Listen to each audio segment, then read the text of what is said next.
Je te dis.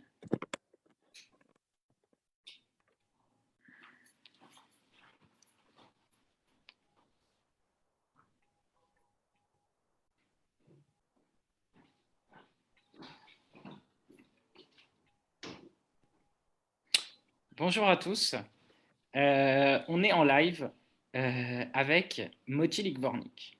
Vous l'avez vu, on a voyagé avec Moti pendant tout le confinement et on a la chance, en ce début de déconfinement, de l'avoir encore avec nous pour une occasion spéciale. On est à la veille de Yom Yerushalayim et pendant voilà, ce soir, mais également dans les 2 prochains jours, on aura la chance d'avoir plusieurs intervenants qui vont depuis Israël nous livrer un peu leur regard sur Jérusalem. Et qui de mieux pour commencer que toi, Moti. Bonjour Moti, bonsoir, comment tu vas? Bonsoir, je vais bien, déconfiné. Et alors, tu nous parles depuis Jérusalem, n'est-ce pas? Exactement. Tout d'abord, on peut se souhaiter bonne fête, la fête de Jérusalem. Moi, je suis né à Tel Aviv. Je suis pas de Jérusalem, mais mon épouse est depuis des générations et des générations, sa famille est à Jérusalem. Donc, mes enfants sont sixième génération nés à Jérusalem. Donc, je fais un petit peu partie de cette histoire. Moi, j'y habite depuis le milieu des années 80, de façon régulière. Et c'est une ville il n'y a plus de mots pour la qualifier, hein. Tout le monde, je pense, dans les prochains jours, va utiliser ces termes qui nous touchent au plus profond de cette ville. Elle est merveilleuse, elle est belle, elle est ville d'or. C'est la ville de nos passions au pluriel et une ville qu'on connaît dans le monde entier. Euh, on peut voir le nombre de cérémonies qu'il y a de tellement de religions différentes où les gens se tournent, prient, parlent de Jérusalem. Ça en devient quelque chose d'unique d'une certaine manière. Il faut d'ailleurs savoir que Jérusalem n'est pas, comme les autres villes, ne fait pas de jumelage parce qu'on considère un peu Jérusalem hors du temps. Et lorsqu'on parle à Jérusalem, on va parler en milliers d'années de cette ville. Et j'allais dire, partout on portera le regard, qu'on regarde vers la terre, vers le ciel. On parle en milliers d'années de beauté, milliers d'années de sainteté. Et là, il faudrait, pour parler de Jérusalem, relire tous les textes qui ont été écrits sur cette ville, relire toutes nos sources.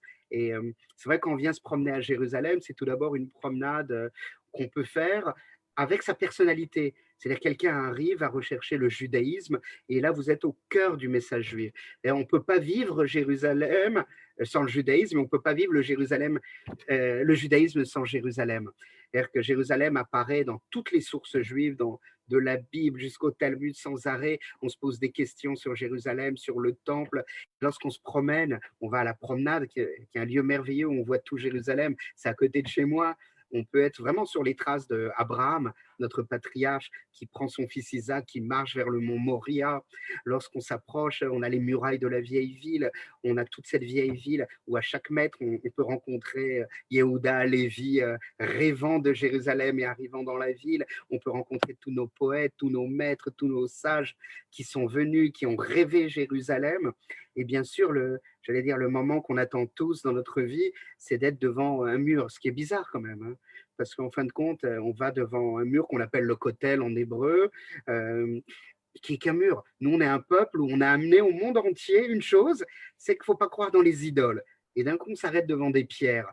Et c'est vrai que ce sont des pierres un peu uniques. On avait un grand rabbin qui nous disait au XXe siècle, Rav Kook, qu'il y a des hommes au cœur de pierre, mais des pierres au cœur d'hommes.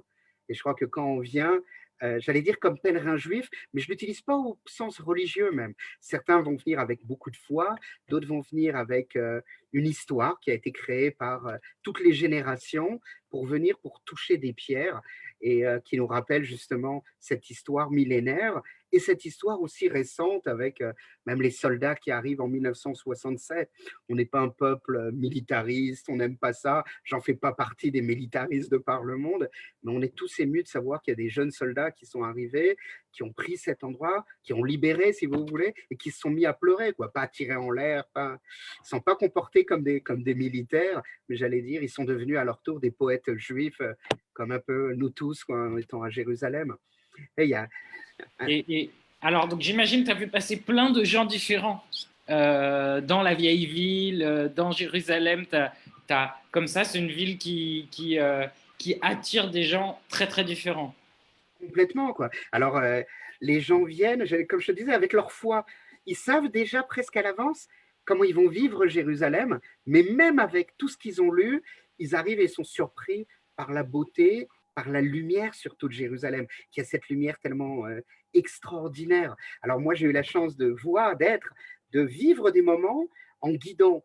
Parce que quand on est avec un groupe catholique qui vient, je peux t'assurer que l'émotion passe. Eux, ils sont en pleurs, certains, en descendant le mont des Oliviers et en observant Jérusalem, en faisant les parcours chrétiens. Pour eux, c'est rentrer au Saint-Sépulcre qui devient un événement extraordinaire.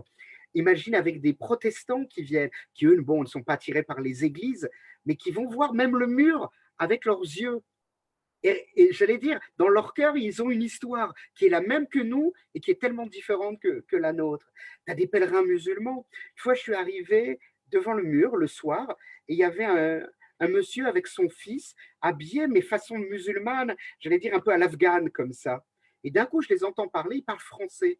Je me suis approché et ils m'ont raconté, c'était des Kabyles qui venaient de France et qui étaient devant le mur avec vraiment les larmes.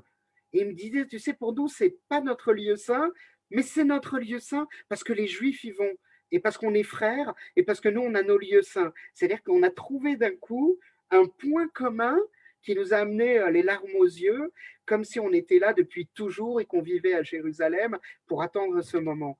Donc, qu'on soit musulman, qu'on soit chrétien, et c'est peut-être beau justement de vivre cette journée de Yom Yerushalayim, le jour de Jérusalem, sans un pathos ou un ethos, comme tu veux, politico-religieux d'aujourd'hui, mais avec cette poésie de Jérusalem. Tu sais, il y a un grand poète juif qui était Iven Gvirol au Moyen-Âge en Espagne, et il écrit que on peut toute sa vie écrire des poésies sans être un poète.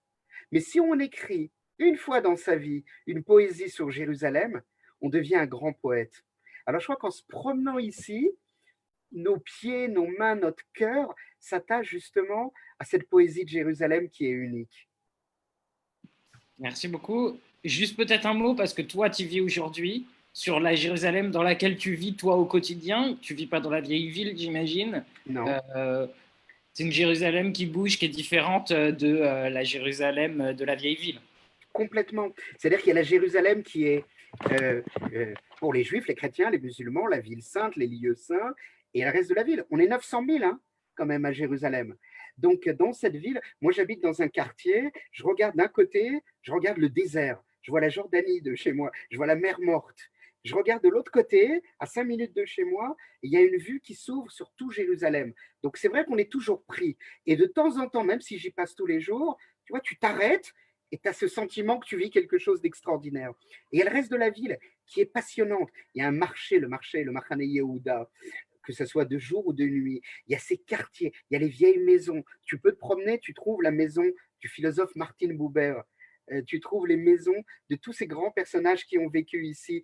Il y a la maison à côté de chez moi de l'écrivain Agnon, immense écrivain, prix Nobel de littérature en 66. Donc, il y a aussi une autre histoire qui se dessine de cette Jérusalem. Et il y a une vie passionnante. Tu sais, les gens de Jérusalem sont uniques. Quand tu connais les gens de Jérusalem, tu sais, la ville monte jusqu'à presque 900 mètres d'altitude, sont des montagnards. Ce n'est pas les habitants de Tel Aviv. Le rythme est différent. Les gens, ils n'aiment pas trop les nouveautés ici.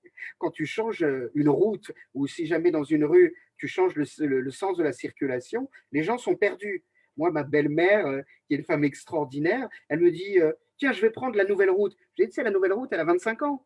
Mais parce que les gens n'aiment pas le changement et ça crée quelque chose de formidable avec des gens qui sont forts, qui sont durs, qui sont chaleureux, qui ont vu beaucoup de choses. Et c'est une vie formidable. Tu vis très bien à Jérusalem. C'est surprenant parce que ce n'est pas toujours l'image. Les gens pensent ou au côté religieux, au côté de guerre, mais on a une vie ensemble qui peut être vraiment extraordinaire. Merci beaucoup, Moti. Merci Et de avec nous grand avoir plaisir. fait vivre un peu un premier goût de cette Jérusalem à la veille de Yom Yerushalayim. Bonne fête. Bonne Et fête à tous les EJF, à tous les amis de l'EJF, tous ceux qui nous écoutent. Bonne fête de Jérusalem. L'an prochain, Jérusalem en paix. à bientôt. À bientôt.